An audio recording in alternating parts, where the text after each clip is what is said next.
Alors Xavier, merci d'être venu avec ton Alfa Romeo 147 GTA. Merci à Comme toi. tu peux le voir aujourd'hui, je teste une Giulia Quadrifoglio 510 chevaux. J'ai voulu te faire venir pour faire un petit peu le parallèle entre ces deux voitures qui sont finalement siglées du même logo, mais qui sont deux philosophies bien différentes. Totalement différentes. Ouais, c'est totalement différente. Sur cette voiture, c'est une propulsion avec un moteur V6. Celle-ci, c'est une traction à moteur V6. Ici, on a un biturbo. Ici, c'est que de l'atmosphérique. Et du coup, ce que je te propose, c'est que tu nous fasses une brève présentation de ta voiture. Bien sûr. Donc Xavier, je t'invite à nous faire une présentation rapide de ta voiture. Alors, parle-moi de cette 147, qu'est-ce que tu as fait dessus? Elle est de quelle année déjà? De 2004. 147 GTA de 2004. Moteurement parlant, entièrement d'origine. Esthétiquement un petit peu modifiée. Ouais. Elle est équipée de combinés filetés. D'accord. Elle est légèrement rabaissée. Pas trop, ouais, juste milieu selon moi. Les jantes ne sont pas celles d'origine. Celles d'origine que je possède sont des jantes téléphone qui se rapprochent énormément des jantes de la Giulia. D'accord. Des jantes à cercle. Là, ce sont des jantes OZ forgées. D'accord. En combien? En 17 pouces. 17 pouces, d'accord. On pouvait avoir commandé la voiture avec du 18 pouces, les jantes des GT à bâton qui sont. Le rendu est très très joli aussi. D'accord. Voilà. Et au niveau des freins, on a quoi dessus? Au niveau des freins, c'est la deuxième, c'est l'évolution des freins d'origine de la GTA. Ce sont des freins qui sont passés de 305 à 330 mm.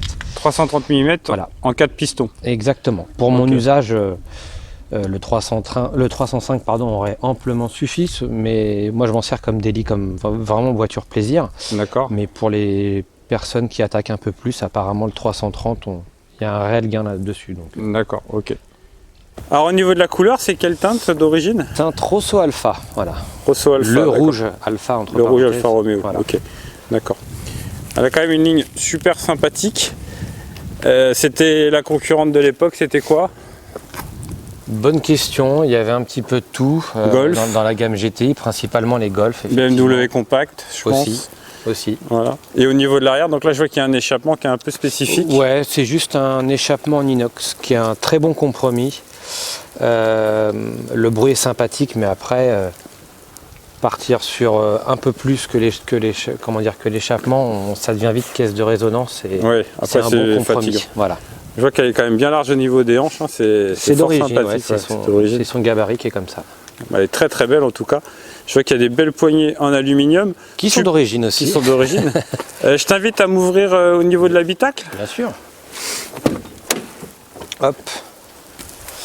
Alors au niveau de l'habitacle, on est sur une teinte spécifique je crois. Hein. Ouais, cet intérieur-là s'appelle Imola. Donc, Imola, ouais. Noir et camel exactement. Noir et camel, voilà. Ouais, c'est ça. Il y avait différentes déclinaisons, il existait en tout noir, noir et gris, noir et bleu, tissu pour d'autres pays. Donc voilà. D'accord. Tu peux nous montrer le moteur? Bien sûr.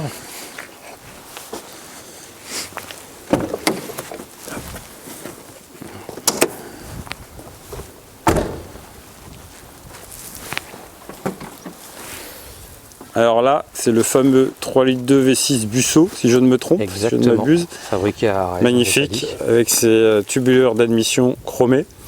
Entièrement d'origine. Il y a entièrement d'origine. Aucun accessoire ou autre. Là, il est tel qu'il est sorti. D'accord. Ok. Voilà. Et c'est la cause de moins.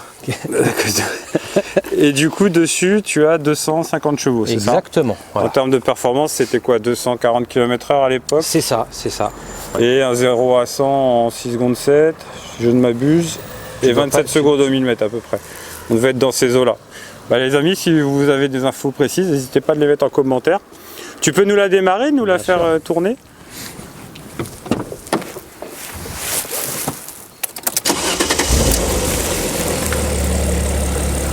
Alors le V6, hein, c'est un bruit vraiment particulier.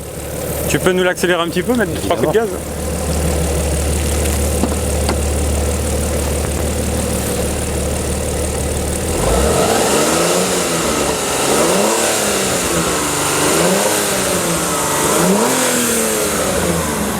Je vais aller voir à l'échappement, on va faire une petite vidéo du son.